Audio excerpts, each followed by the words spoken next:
Mario Kart 8 Deluxe. Still definitely my favorite game on my Nintendo Switch, even if it is my speedrunner bias talking. I just can't get enough of this game, and Nintendo has helped to keep the party rolling. As of the writing of this script, the second wave of the Course Pass DLC has just been released, and I've had a little time to play these levels myself, and I've got a lot to say. So buckle up, subscribe to the channel, and let's get into this.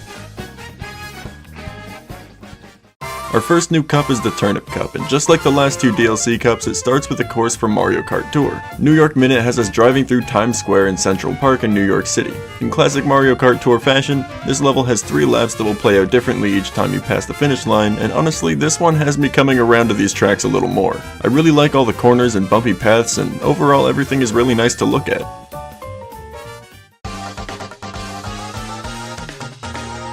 Next we have Mario Circuit 3.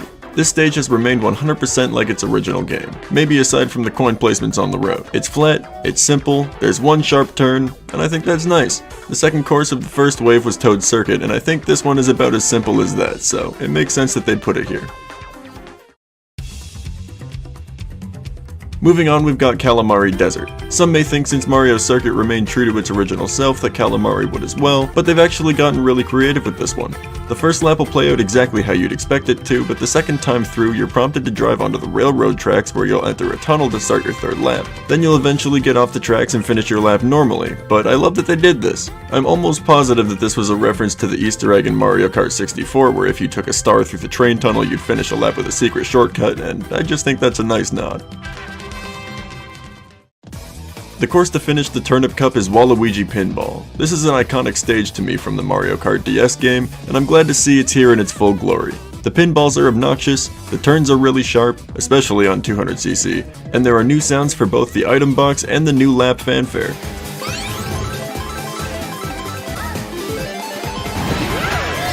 This stage is fantastic, and it was a great way to wrap up the cup.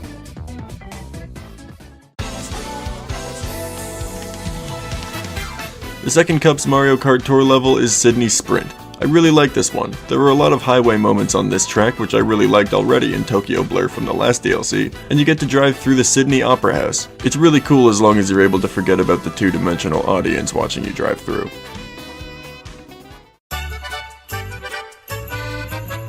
Our next course is Snowland from the Game Boy Advance. This track, just like Sky Garden, shows just how much the team likes to bring these Game Boy tracks to life, and it works well. I like the ice-covered roads, the penguins sliding around, the way the item blocks move. The only thing about it is that the water stopped being a hazard in most areas of Mario Kart 8, and seeing water next to the ice doesn't really scream hazard to me at this point. Mushroom Gorge from the Wii is our second to last course, and it's a fun one. If you thought Waluigi Pinball was chaotic, try taking on this bouncing mushroom section in 200cc. In 150cc and below, the stage functions perfectly fine in my opinion, but the last section is still one where you don't want to be using your mushrooms. They did add a new blue mushroom here though, which will give you a paraglider, but other than that, this stage is exactly as you'd expect.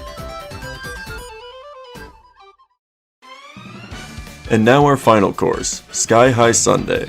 This track is the second completely original course that Mario Kart 8 has gotten in this passive DLC, and it's a really fun one. Whether you drive on 200cc or below, this stage is going to make you feel like you're flying, because you kind of are. I guess since we're up in the clouds, they decided to put the F-Zero low gravity into this stage, and I kind of like it. It's a little strange to get used to at first, but after a couple laps, I had it down. I also think the ice cream aesthetic is pulled off here a lot better than the cake stage in the base game, for example. Maybe that's just my taste in snacks coming out, but it looks a lot more bright and delicious here. I will say though, the new booster they put on this track is just a handrail. My first lap through this track I avoided it, but you can actually run into this thing for a boost. My only gripe with this is that there are no indications that this railing should be boosting your car.